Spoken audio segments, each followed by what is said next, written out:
Hello everyone, my name is Nancy, 45 years old. Let me share a personal story with you. I met my former husband, Arthur, at our workplace and we instantly hit it off. Our friendship quickly blossomed into a romantic relationship, and after 3 years of dating we felt we were meant for each other and decided to tie the knot.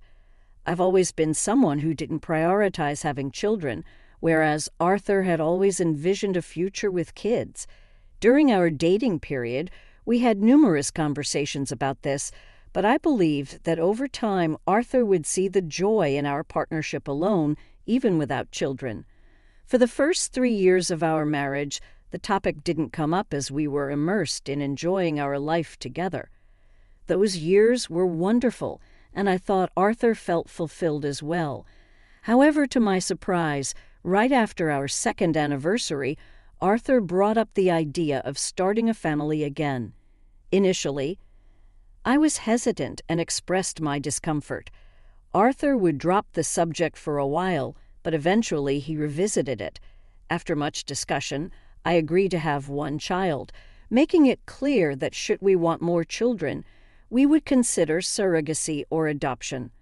Arthur was ecstatic with this compromise, and we began our journey to parenthood. The road to pregnancy was not smooth. After 5 months of trying, I became pregnant, but the experience was far from easy. I dealt with constant nausea, strange cravings, and a heightened sensitivity to certain smells that often led to more nausea. Despite these challenges, Arthur was a pillar of support, doing everything in his power to make me comfortable. About 7 months into the pregnancy, during a routine visit to our obstetrician, we encountered a worrying moment. The doctor's repeated checks and concerned expressions as she examined the ultrasound images filled us with anxiety, signaling that something might be amiss. During our consultation, I couldn't contain my worry and had to ask the doctor if there was a problem. She reassured us that our baby was healthy, but mentioned a concern about his development below the waist. She explained that while there was still time for growth, it was likely our son might face challenges with his legs due to a potential disability. The ride home was enveloped in silence, each of us lost in our thoughts about the future. Once we arrived and stepped into the safety of our home, Arthur embraced me tightly, and we allowed ourselves a moment to mourn the idealistic visions we had of our family life. Overwhelmed, I apologized to Arthur, irrationally blaming myself for our unborn son's condition. Arthur, however, firmly reminded me that no blame lay with me, that we were simply facing a stroke of harsh luck. Despite not initially wanting children, my pregnancy had transformed my perspective, and I'd begun to dream big for our son, from playing sports together to witnessing his first steps and playful antics. I longed for all the quintessential joys of parenthood. Confronted with this reality, I felt robbed of those dreams, voicing how unfair it seemed not just for us, but especially for our children. Arthur acknowledged the pain, admitting that he never envisioned parenting a child with disabilities. Yet he also emphasized the unpredictability of life and the importance of accepting our situation amidst the emotional turmoil. I expressed my fear that pursuing another child in the future would no longer be an option, believing that our focus should solely be on providing for the needs of our son. I worried about the potential for resentment if we introduced another child into our family later on. Arthur suggested revisiting the conversation about expanding our family in the future once our current circumstances had settled. However, I was adamant, feeling too overwhelmed to consider it. Arthur proposed we pause this deeply emotional discussion until after our son was born, allowing us some time to process our feelings and adjust to our new reality. Feelings still raw from the doctor's prognosis, Arthur's seemingly casual mention of having another child in the future unsettled me deeply. It struck me as insensitive given the challenge we were about to face. Despite my altered demeanor towards him, Arthur seemed unaffected and did not revisit the topic, nor did he react to the change in my behavior. 4 months later, our son Mason was born. Unfortunately, due to incomplete nerve development, Mason was paralyzed from the waist down. Despite this, my overwhelming emotion was relief and joy that he was otherwise healthy without any additional complications.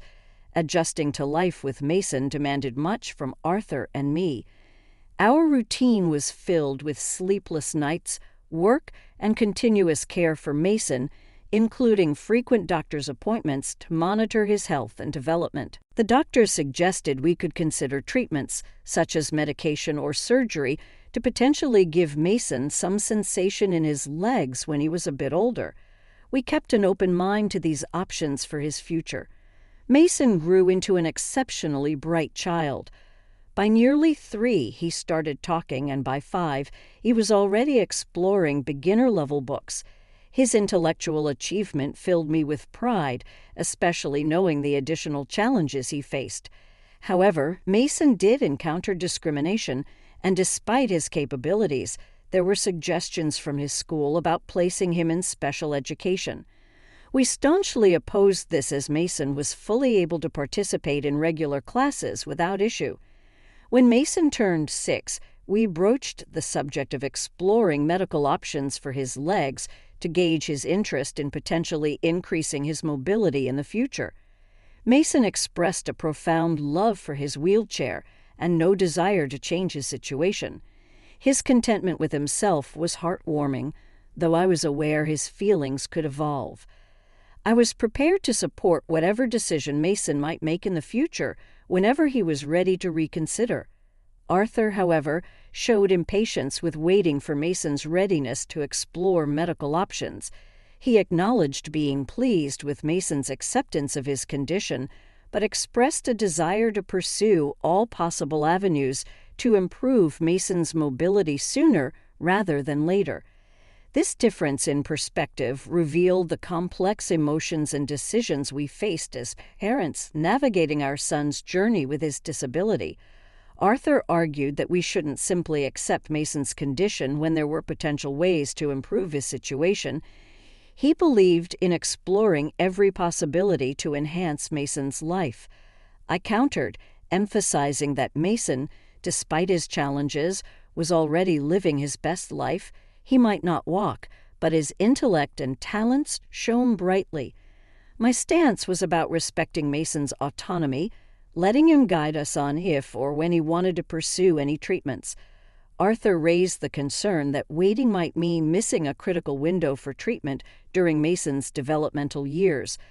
I understood his point, but felt strongly that such a significant decision shouldn't be rushed or taken lightly, especially given Mason's age. The fear that Mason might grow to regret a missed opportunity was valid, yet burdening him with such a decision now seemed equally troubling. Moreover, I worried about the impact on Mason's self-esteem. The message we might inadvertently send that he wasn't perfect in our eyes could harm his self-perception. Arthur countered, suggesting that successful treatment could lead to gratitude later, especially considering the societal challenges faced by those with disabilities. He reminded me of our initial reactions, acknowledging the harsh reality we navigated, and argued for proactive steps towards potential improvement. Admittedly, Arthur's arguments made sense, and amidst many discussions, we agreed to proceed with treatments. The following 1.5 years was a whirlwind of hospital visits, marked by exhaustion and heartache. Each time Mason experienced pain, Arthur remained the steadier of us, consistently assuring me of our decision's merits. However, as time passed without significant improvement, my resolve waned. Finally, witnessing Mason's resilience and happiness despite the treatments, I advocated for a halt. I argued that Mason's contentment with his identity outweighed our pursuit of a solution that seemed increasingly elusive. Despite Arthur's attempts to persuade me otherwise, my conviction was firm. Mason's well-being as he perceived it was paramount, and our interventions, well-intentioned though they were, needed to be reassessed in light of his happiness and quality of life. Witnessing Mason endure so much pain became unbearable for me as we navigated through the myriad of treatments and surgeries. I felt increasingly isolated in the caregiving role. It seemed Arthur had withdrawn his involvement, diminishing over time, leaving me to shoulder the majority of Mason's care. His visits grew infrequent, attributed to fatigue from work, which left a growing rift between us. When we decided to cease Mason's treatment, Arthur expressed his disappointment quietly, but the matter seemed to settle without much further discussion. Months after stopping the treatment, Arthur broached an unexpected topic: the possibility of having another child. He pointed out that Mason was nearing 7 years old and suggested we consider either adoption or surrogacy. I was taken aback. This was a path I had firmly closed, a decision made during a time of immense stress and focus on Mason's well-being. Arthur's suggestion felt out of touch with the reality of our situation, especially considering his recent detachment from our family life. Arthur's approach, seemingly casual about such a significant life decision, frustrated me. I couldn't help but respond with sharpness, driven by the stress of the past months and his lack of presence. His reaction was one of defensiveness, accusing me of expecting him to revolve his life solely around our son's disability. His words were hurtful, suggesting a disconnect in understanding the depth of love and commitment I held for Mason. The conversation escalated quickly, with Arthur insinuating that I harbored negative feelings toward our situation, a claim I found deeply offensive. My stance was clear. Introducing another child into our family, given our current dynamics and the focused attention Mason needed, would not be responsible or fair to anyone involved. Arthur seemed resigned, attributing any future consequences to my decision, a statement that left me bewildered and upset. At that moment, any desire to understand Arthur's perspective vanished. His consideration of expanding our family in light of our recent challenges and his diminished involvement struck me as incredibly misguided. The discussion ended in a stalemate, with a heavy air of unresolved tension and blame marking a significant turning point in our relationship and family dynamics. Initially, the idea of expanding our family was something I pondered deeply, especially in the early years after Mason was born. My research led me to countless stories where siblings felt neglected or overlooked due to the extra attention required by a brother or sister with disabilities. This wasn't necessarily anyone's fault. It's a natural outcome when one child needs more care. I couldn't bear the thought of bringing another child into our home only to possibly feel that they were second to Mason's needs. After expressing my concerns, Arthur withdrew from me entirely. I tried to give him space, hoping he just needed time to process our disagreement, but his silence stretched into weeks. Mason noticed the tension and questioned if we were fighting, to which I could only offer a gentle lie about a minor disagreement. Time passed, a month and more, and still. I held on to the hope of reconciliation, continuously seeking any opportunity for dialogue. 4 months into this growing divide, I stumbled upon a devastating truth. Arthur had been communicating with someone named Gloria, exchanging messages filled with affection and plans to meet again. Their conversations hinted at a future together away from me. This betrayal cut deep, far beyond the disagreement over expanding our family. It was a breach of trust I had never anticipated from him. The thought of confronting Arthur crossed my mind repeatedly, yet I chose a different path. It was clear I needed to prepare for what might come next, particularly for Mason's and my future. In the following 9 months, I found work as a scriptwriter. Though it wasn't a lucrative job, it provided us with some financial stability. This period wasn't just about earning, it was about laying the groundwork for a life that might soon drastically change, ensuring that regardless of Arthur's decisions, Mason and I would have a solid plan in place. I had been saving money in secret, preparing for a future that suddenly seemed inevitable. This fund was my safety net, a secret I kept from Arthur. Then the day I had dreaded arrived. Arthur walked into our home not alone but with a woman by his side. When I asked who she was, he coldly introduced her as Gloria, declaring she was there to replace me. His words were like a punch to the gut. He spoke of his misery not just recently but over the past decade, describing our life together as a nightmare. The announcement that he intended to marry Gloria and start a new family the right way this time was shocking enough, but his disregard for our son Mason and his responsibilities towards him was unbearable. Arthur callously revealed that Gloria was pregnant, implying their child would be normal in direct and cruel comparison to Mason. His lack of respect for our son, referring to him as anything less than, ignited a fury in me. Arthur's blame for our family's challenges on my reluctance to have more children and his insult towards Mason as a monster were beyond forgiveness. In a moment that seemed to strip away any remaining respect or love I had for Arthur, he demanded we leave our home within a week, tossing divorce papers at me. The venom in his and Gloria's smirks as they looked at us was chilling, but it wasn't his betrayal that hurt the most. It was the disdain he showed towards Mason. Finding Mason in tears, having overheard everything, broke my heart. I comforted him, assuring him that he was nothing like what Arthur had described. We retreated to our room, where I began to pack, determined to leave this toxic environment as soon as possible. After Arthur and Gloria left, it was just Mason and me. This moment marked a new beginning, one filled with challenges, but also a resolve to protect my son and build a life where he felt valued and loved, far away from the cruelty that had just unfolded. After the confrontation with Arthur, I found solace in action, swiftly organizing Mason's belongings and securing the divorce papers. In those moments of turmoil, I reached out to my mother, who, upon hearing the news, promptly arrived with my father to assist us. They enveloped us in support, helping us pack and welcoming us into their home. Amidst the chaos, a strange sense of relief washed over me, lifting the heavy burden of dread and uncertainty that had plagued me for months. With my parents' support, I hired a competent lawyer who helped me navigate the legal battle for alimony and child support.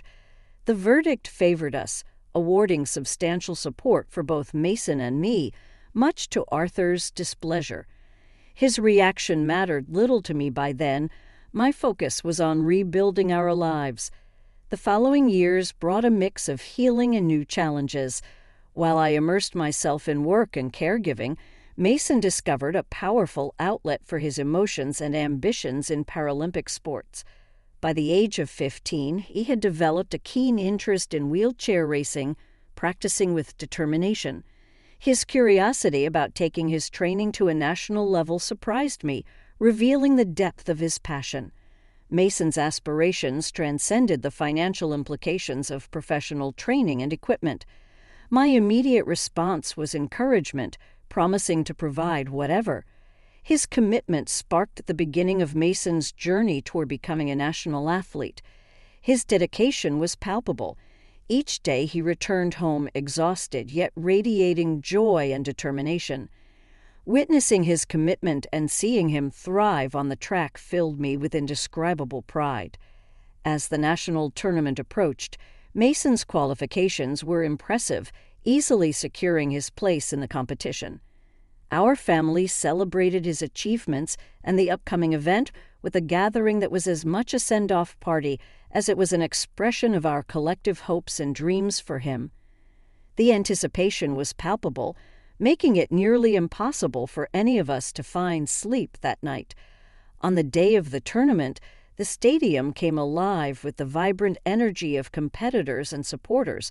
Chants filled the air, a testament to the community and spirit of the event.